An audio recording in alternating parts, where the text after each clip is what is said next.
Ahead on American Sunrise, the state of the economy. President Trump says it's going great. But do Americans feel the same way? What can we expect heading into 2026? We have analysis ahead. Plus, nix the filibuster or don't nix the filibuster? That is the question, as Shakespeare might say. President Trump urges Senate Republicans to make the move, but will they listen? Tennessee Senator Marsha Blackburn joins us to answer that question and a whole lot more. And later, Trump's tariff troubles. Are they constitutional? The Supreme Court heard oral arguments on this case, and it didn't go so well for the administration. Those stories and more as American Sunrise starts on a Thursday. It is Thursday, right? Right now. Good morning, America. Welcome to American Sunrise. Whether it's culture, we have breaking news to share with you. Politics. President Trump is joining us live now from Florida.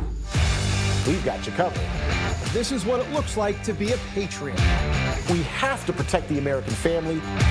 The American dream is still alive. I'm David Brody. I'm Terrence. And I'm Dr. Gina.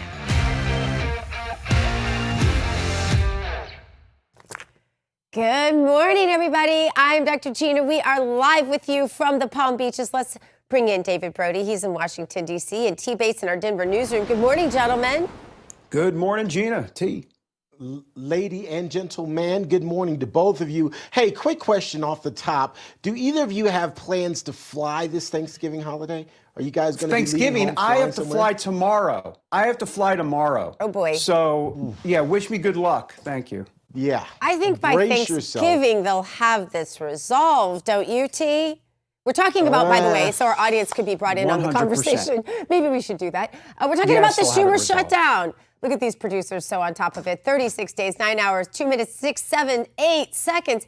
And now they are cutting flights. So, Terrence, I think that's what you're referencing, right? That's exactly what I was getting at. Here's the Associated Press headline. FAA reducing air traffic by 10% across 40 high-volume markets during this current government shutdown. We're talking about roughly 4,000 flights per day that would be impacted. This is, of course, as you mentioned, Dr. Gina, the longest government shutdown ever. But at issue is air traffic controllers who are working unpaid and have been since October 1st. Some of them are now starting to call out, and it's becoming a safety issue. David, you said you're flying tomorrow. Good luck, my friend. Good luck. That's when these cuts are supposed to take effect, is starting tomorrow. Go ahead. No, I know. Look, I think this is going to be wrapped up within the next 48 to 72 hours, maybe by Monday. We're going to ask Tennessee Senator Marsha Blackburn, who will be here in a moment. She's got a lot more intel than I do. But let me just say this. It went from the shutdown, which is like, okay, a few 100,000 federal workers. Then it went to 42 million with SNAP food stamp benefits. And now it's all of us. Let's be honest. If it's air traffic control and if it's air traffic specifically, folks, that's everybody. That's you, me, and liberals and Democrats, conservatives, and Republicans. It don't matter. So this is the end of the shutdown. It has to happen. It will happen. And we're going to get some more. Well, like I said, I think it's going to happen by Monday. I think it's going to happen over the weekend. I really do. That's my sense of it. But look, you've got fatigued air traffic controllers. Oh, yeah, I feel comfortable going to the airport with fatigued air traffic controllers. And morale matters. Who haven't gotten paid and who are probably PO'd. Exactly. Yes. Morale matters. There's a psychological standpoint there as well that's a little bit scary. I mean, this is a battle of wills. And I'll tell you something. If there's one will I do not ever want to go up against, it is President Donald Trump. I think the Democrats better get their things in order. Hey, Dr. Gina, if I can just answer your question off the top. I'm sorry, David, and then we'll go to the Bible verse. You asked if I don't think it's going to be done by Thanksgiving.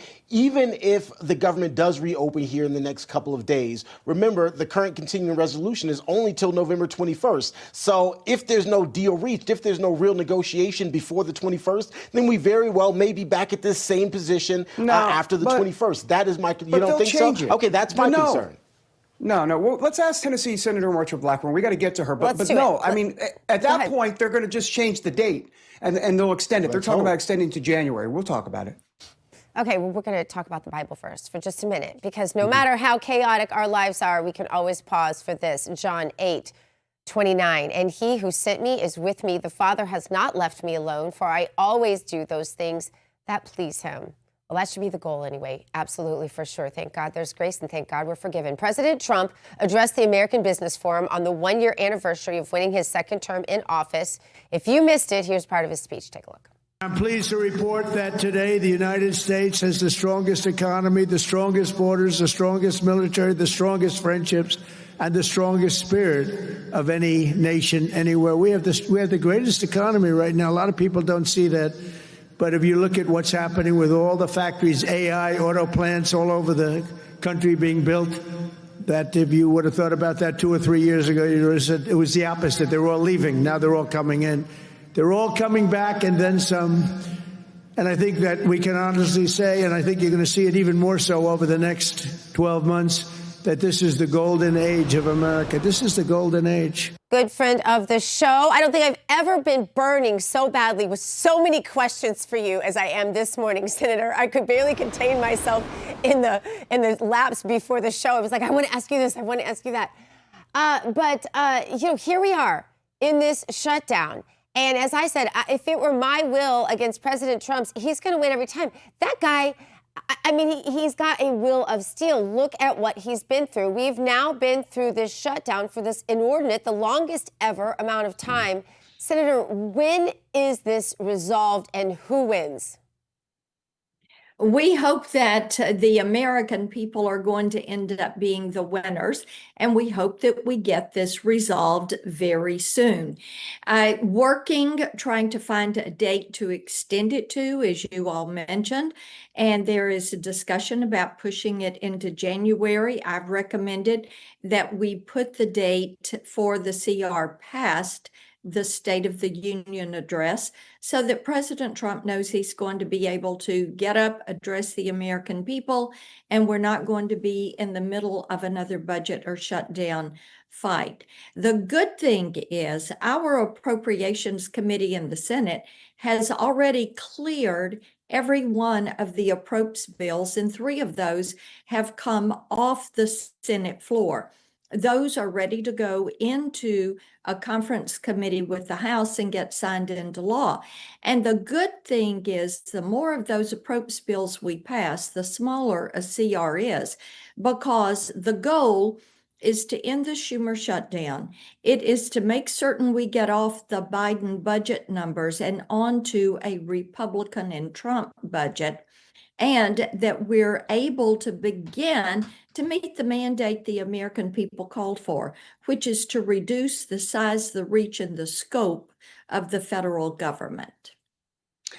Senator, you said very soon. What is can you give us some sort of sense? What does very soon mean? Is that a couple days, a week, 2 weeks?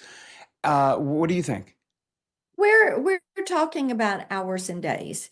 Our Appropriations Committee, which is led by Susan Collins and Leader Thune, have been working to get those bills ready to go into conference and put those onto a clean CR package, which, bear in mind, David, these numbers that we're talking about, these are numbers that the Democrats have voted for 5 times.